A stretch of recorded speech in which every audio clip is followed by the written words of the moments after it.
Let me ask you about this because people be remiss if I didn't ask you something about this because now we got we got people that breed pythons and watch this channel, dogs, chickens.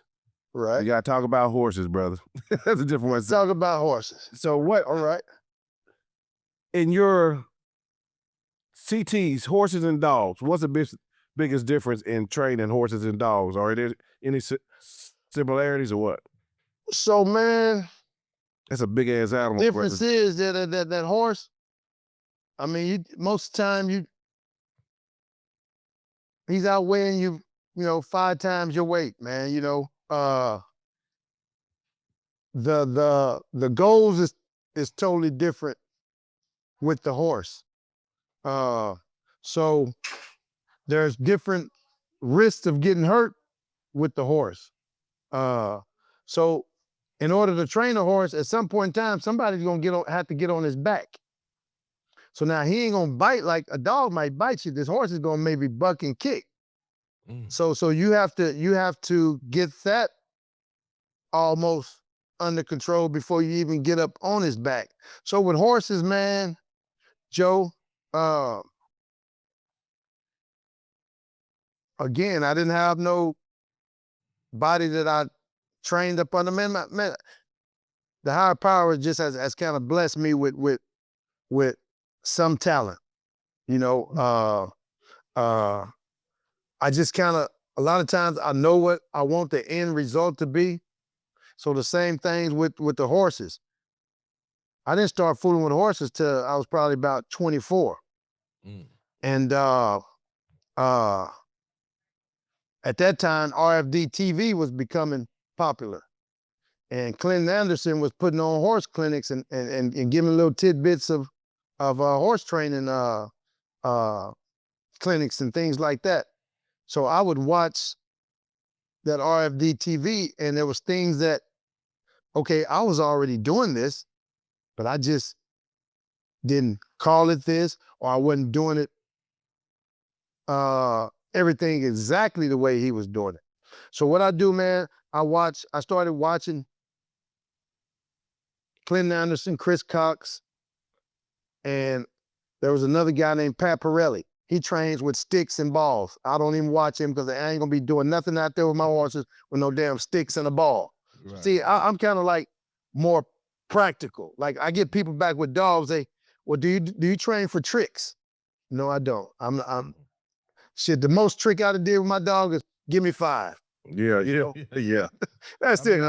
Yeah. The tricks are for kids or somebody else's. That ain't what I got my dog for. Now I ain't gonna say they for kids, but that's just not what I got my dogs for. Right. Yeah. So back with the horses, man. Just blessed, man, by the Almighty, man. He just gave me the talent to be able to and with the horse stuff, I tell people I can make you a calf roping horse, and I can make him just as good as anybody can make him, or I can get your a young horse that knows nothing started where you can take him and do anything or go in any direction. But like the reining, those guys, man, those are some superb trainers. It's so much extra stuff that I'm not saying I don't know, but I don't care to know because I'm not a reiner. I'm not trying to make reiners. So see, I kind of just, I hear people say, stay in your lane. Right. I stay in my lane, man. I just do what I want to do. And the hell with what my neighbor's doing or what this man is doing. I'm not competing with nobody. I'm cool with doing what I want to do. I can get your horse that ain't nobody never touched to where in about 45 days, you got a horse that you can touch, you can ride, and you can ride him enough that once I give you the directions, you can keep going with this horse. In most cases, same thing with horses. They got to have it up here. Mm-hmm. They got to have it, and that comes back with genetics and breeding. I don't care what it is, man. Joe, we can't get around our DNA. That's right. Yeah. We can't get around genetics, man. There was on this sport dog group that we're on, there were some guys, they were showing a little bitty They were showing a little bitty, looked like a little bitty Chihuahua-like dog, and they had that dog running and grabbing the sleeve, and the guy was like, even this dog, he's trying to say that you don't have to have certain genetics and certain dogs to protect you. And in certain cases, some of that I agree with. But that Chihuahua dog, you got him going and biting somebody, but that dog ain't gonna protect you from me. If you had something I wanted and you got a Chihuahua, I don't give a damn how hard he bite or what he do. I got you, brother. He's just good for alert. He's just good for alert. But yeah, I'm gonna put him up on your ceiling. Yeah. Right. So when it comes to personal protection, Joe, there's certain dogs that I would prefer, and I'll tell you why. First is a German Shepherd, because damn near everybody, people that don't even know dogs, they know a German Shepherd. Oh, you got a police canine. You got a canine police dog. They think those dogs will get you just because he's a German Shepherd. Me knowing what I know, I got the German Shepherd because I want size. I want, for personal protection, I want something that's people fear. I want something that's intimidating to the eye. That cane Corso. When you see that big sucker come up, man, you're gonna wait. You're gonna wait till his owner come outside. Right. Unless you a fool, you got to say, oh, he ain't gonna bite. Right. I'm not that guy, but I like big dogs. I like dogs that people already fear. People already fear a pit bull. And believe it or not, I raised a pit, and they got such a bad name through the fighting world.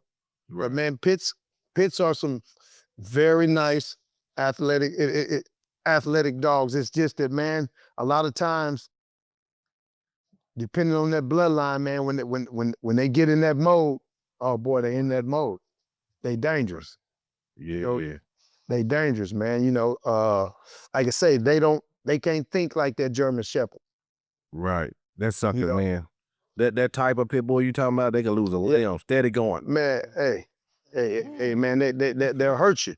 Boy. But I like a Rottweiler. Like I said, I like dogs with size, man. Anything with some size that'll show some teeth, people gonna hesitate. And again, like I say, man, your personal protection dog is, I don't need him to kill nobody and bite nobody's arm off. I just want him to be able to diffuse the situation long enough for me to get to safety or get some help or get what I need. That's what a lot of people got to understand. Protection dog ain't the end all be all. It's just a tool. Just even coming up, not knowing a lot about dogs, we always had a dog because daddy say, hey, always get your dog so you know what's going on around the house. Somebody to keep you alert. Hey, so he let us know what's happening outside, man. Right. I can count it with my dog around the house. I can tell through his barks pretty much if it's something I need to be concerned about or if it's not. I can tell with his bark. So this protection dog world and just the dog world now, period, man. Joe, you got cane Corsos and you probably asking $3,500 for your pups because you got quality pups, healthy pups. Now somebody over here go by, they got some cane Corsos and they got some decent looking pups and they're wanting $650 for theirs.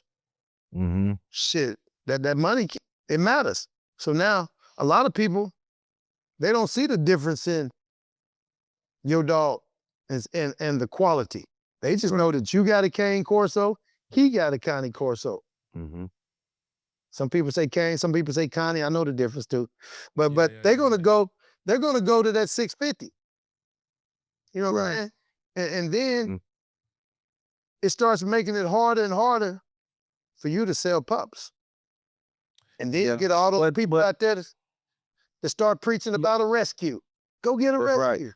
That's right. And then this is what happens too. I get a lot of calls of people having to try to clean up stuff for people.